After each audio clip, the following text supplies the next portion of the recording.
আয়াতুল কুরসি আজকে আমরা ইনশাল্লাহ বাংলা উচ্চারণ অর্থ সহ এবং ফজিলত সহ আপনাদেরকে শিখিয়ে দেব।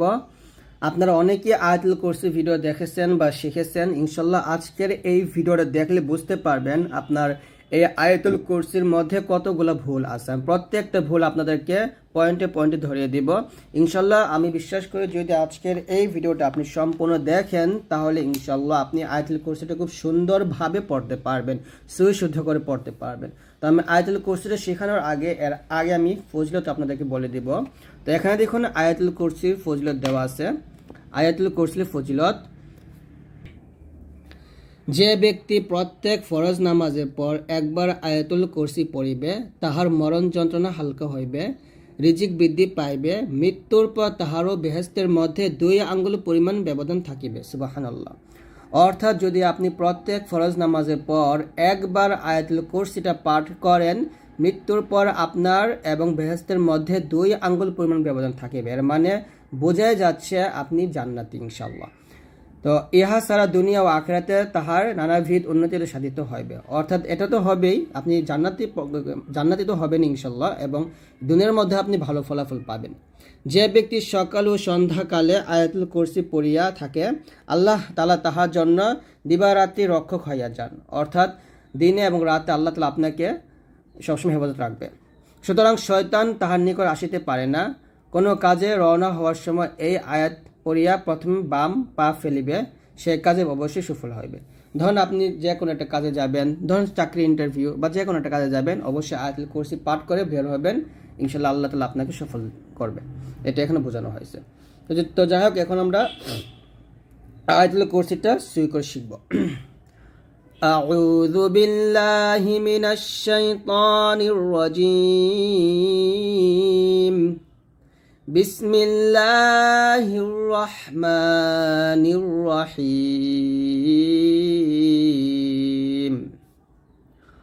আল্লাহ। দেখুন আমরা এখানে প্রথম ভুলটা করি, আল্লাহ বলি। তো এটা আল্লাহ বলবেন না। যদি বাংলা আল্লাহ লেখা আছে তবে আরবি উচ্চারণ করতে হবে আল্লাহ। এই হা পেশ এখানে আবার টান দিবেন না। আল্লাহ। লা ইলাহা, লা ইলাহা। লাতে 3 আলিফ টান দিবেন, ই টান দিবেন না, আবার এই লাতে 1 আলিফ টান দিবেন। তো আমরা কি করি, এই লাতে টান দেই না, টান দিতে হবে লা ইলাহা ইল্লাহুয়া। এখানে হা পেশ ওয়া জবর ওয়া হুয়া আছে, তবে আমরা কিন্তু পড়ি ইল্লাহু। তো এখানে আমরা কেন হু বলি, এই ওয়াও উচ্চারণটা কেন করি না, এটা আমরা অনেকেই বুঝি না। আমি এখন বুঝিয়ে দিচ্ছি, আপনাদের প্রবলেমটা থাকবে না ইনশাল্লাহ। দেখুন, ওয়াকফের অবস্থায় যদি কোনো হরফ আসে, সে হরফটা যদি আমরা জবর পাই অথবা জের অথবা পেশ পাই, 2 জের 2 পেশ পেলে কি করি, সে হরফটা সাকিন অনুযায়ী পড়ি বা জজমলা হরফ ধরে পড়ি। তো এখানে যদি আমি ওয়াওটাকে সাকিন দিয়ে দেই, যেহেতু ওয়াকফের অবস্থায় আসছে, আর ওয়াও সাকিন দিলে কি হয়ে যায়, পেশের পর জজমলা ওয়াও চলে আসে না, আর পেশের পর জজমলা ওয়াও আসলে কি হয়ে যায়, এটা মাঝে হরফ হয়ে যায় না। এই জন্য এখানে আমরা টান দিব। বুঝতে পারছেন? আল্লাহু লা ইলাহা ইল্লাহু, এরকম। তারপরে কি করতে হবে, আলিফে যেহেতু জবর জের পেশ কিছু নাই, তো যেহেতু পরে লাম আছে তো আলিফে জবর দিব। হামজা লাম জবর আল। হাই ইয়া জবর হাই, ইয়া গে লাম পেশ ধরবে, ইয়া লাম পেশ ইউল বলতে হবে, ইউল। এখানে আমরা একটা ভুল করি, উল বলি, এই ইয়ার উচ্চারণটা হামজার মতো করে ফেলি, তো এই ভুলটা করবেন না। আল হাইয়ুল, ইয়া লাম পেশ ইউল, আল হাইয়ুল, আল হাইয়ুল, আল হাইয়ুল। এই যে দেখুন, আল হাইয়ুল বলতে হবে, ইউল। কফ ইয়া জবর কই, এখানে কাই বলবেন না। যদি এখানে কাই লেখা আছে তবে কাই না, ওটা হবে কই। ইয়া ওয়া পেশ ইউমি পেশ মু, কই ইউমু আছে, এখানে থামলে হবে আল হাইয়ুল কাইয়ুম। এখানে কাইয়ুম বলা যাবে না, কাইয়ুম বলতে হবে। আমার সাথে বলেন, আল হাইয়ুল কাইয়ুম। এখন আমরা যদি এই 2টা শব্দ মানে 2টা বাক্য একসাথে মিলাই পড়ি তাহলে এরকম পড়ব, আল্লাহু লা ইলাহা ইল্লা হুয়াল হাইয়ুল কাইয়ুম। এই ওয়াও কে লামকে ধরবে, হুয়াল হাইয়ুল কাইয়ুম, এরকম বলবে মিলাই পড়লে। আর যদি থামলে এরকম হবে, আল্লাহু লা ইলাহা ইল্লাহু।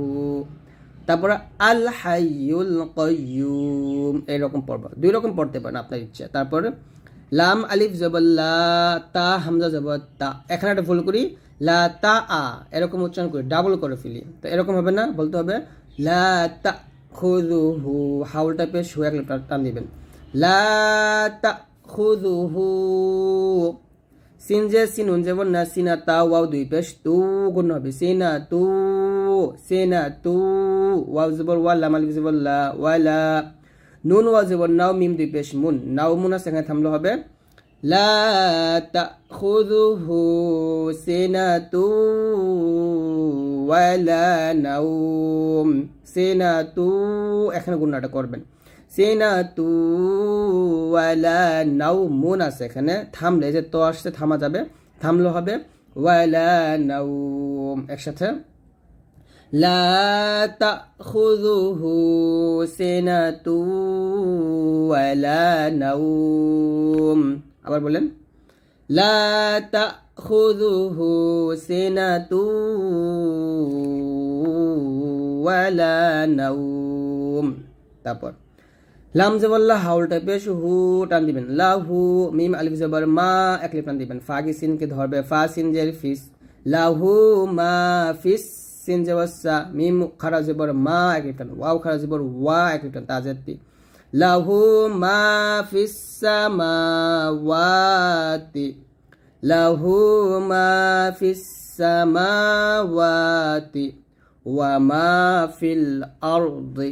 ওয়াও জবর ওয়া, মিম আলিফ জবর মা, ওয়া মা এ ফাগে লামকে ধরবে, ফা লাম জের ফিল, ওয়া মা ফিল, হামজা র জবর আর, দ জের দুই আছে আর দি। এখানে যদি আমরা থামি, এই যে দটা সাকিন হয়ে যাবে, তাহলে বলতে হবে লাহু মা ফিস সামাওয়াতি ওয়া মা ফিল আরদ। আর এই যে দটা মোটা করবেন, এখানে রটা সাকিন হবে, দও সাকিন হবে, দুইটা সাকিন করব। লাহু মা ফিস সামাওয়াতি ওয়া মা ফিল আরদ, এরকম। আবার লাহু মা ফিস সামাওয়াতি ওয়া মা ফিল আরদ, এরকম ভাবে। তারপর মিম নুন জবর মাং, এখানে গুণনা করবে, কি গুণনা? এটা ইকফা গুণনা, মাং বলতে হবে, মাং এরকম। তো মাং যাল্লাযী, এই জালকে লামকে ধরবে, যাল্লাযী দিয়ে এক লেপন দিবে, মাং যাল্লাযী। এখানে দেখুন মান আছে, মান না, এটা মাং বলবেন, মাং এখানে একটা অনুস্বর দিয়ে পড়বেন, মাং যাল্লাযী। ইয়াশিন জবর ইয়াশ, ফা জবর ফা, ইয়াশফাউ, ইয়াশফাউ, ইয়াশফাউ। আইন নুন জের ইং, ইং, এটা ইকফা গুণা করবেন। দাল জবর দা, হাউলটা পেশ, এখানে তিন টান দিবেন, মান যাল্লাযী ইয়াশফাউ ইনদাহু ইল্লা, ইল্লা টান দিবেন।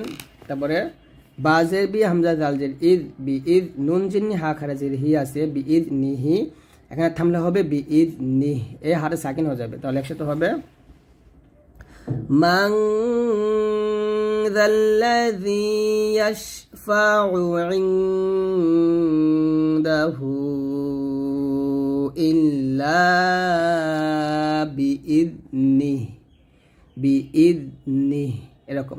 তারপর ইয়া আইন জবর ইয়া, এই যে আইনটা চাপ দিবেন, ইয়ালামু মা, মিম আলিফ জবর মা, এক টান দিবেন, ইয়ালামু মা বাইনা আইদিহিম।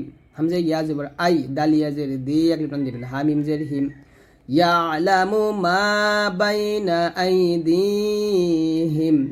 ওয়াও জবর ওয়া, মিম আলিফ জবর মা, এক টান দিবেন, ওয়া মা খালফাহুম, এখানে খাল না বলে খল বলবেন, ওয়া মা খালফাহুম, একসাথে ইয়ালামু মা বাইনা আইদিহিম ওয়া মা খালফাহুম। দেখুন এখানে বাংলা উচ্চারণটা খালফাহুম আছে যদিও, তবে খাল না বলে খল বলতে হবে, খলফাহুম, এটাই আরবি।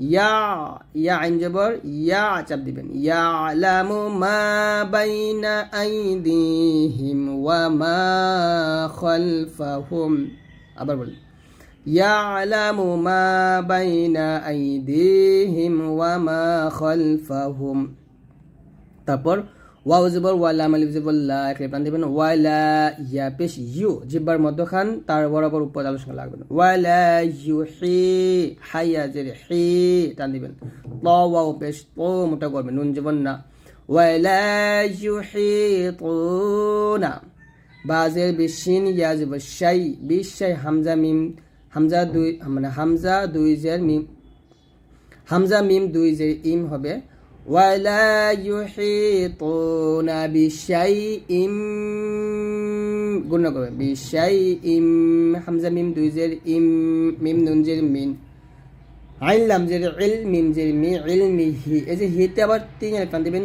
ইল্লাতে এক আলিফ টান বিমা শা আছে এই সাথে চার আলিফ টান দিয়ে এই হামজাকে সাকিন করতে হবে তাহলে একসাথে হবে ولا يحيطون بشيء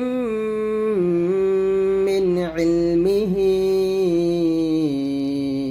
إلا بما شاء এরকম একসাথে আবার ولا يحيطون بشيء من علمه ইল্লা বিমা শাআ এরকম ভাবে পড়তে হবে তারপর ওয়াও জবর ওয়া সিন জের সি আইন জবর আ ওয়াসিআ কাফ রা পেশ কুর সিন ইয়া জের সি ইয়া পেশ ইউ ওয়াসিআ কুরসিয়ু হাগে সিন কে ধরবে হা সিন পেশ হুস সিন জবর সা মিম খা জবর মা ওয়াও খা জবর ওয়া তা জেতে তাহলে হবে ওয়াসিআ কুরসিয়ুহুস সামাওয়াতি ওয়াও কে লাম কে ধরবে ওয়াও লাম জবর ওয়াল হামজা র জবর আর দ জবর দ আছে তবে এখানে থামলে এখানে রটা সাকিন হবে দটা সাকিন হবে তাহলে বলতে হবে ওয়াসিআ কুরসিয়ুহুস সামাওয়াতি ওয়াল আরদ আবার ওয়াসিআ কুরসিয়ুহুস সামাওয়াতি ওয়াল আরদ আবার বলেন ওয়াসিআ কুরসিয়ুহুস সামাওয়াতি ওয়াল আরদ তারপর ওয়ালা ইয়াউদুহু হিফযুহুমা হাফাজের হিফয পেশ য মোটা হবে ওয়ালা ইয়াউদুহু ইয়াউ হামজা ওয়াও পেশ উ একই টান দিবেন ولا يؤوده حفظهما وهو العلي عين جبر ع لم يزل لي علي يا لم بش يول علي العظيم وهو العلي العظيم أكشتابر ولا يؤوده حفظهما وهو العلي العظيم তো এরকম ভাবে সুন্দর করে আপনারা পড়ার চেষ্টা করবেন নিচে বাংলা অর্থ দেওয়া আছে আপনারা একটু অর্থগুলো পড়ে নিয়েন তো আজকে এই পর্যন্ত যদি ভিডিও ভালো লাগে অবশ্যই লাইক দিয়ে দিবেন আর অবশ্যই আমাদের ভিডিওগুলো শেয়ার করে দিবেন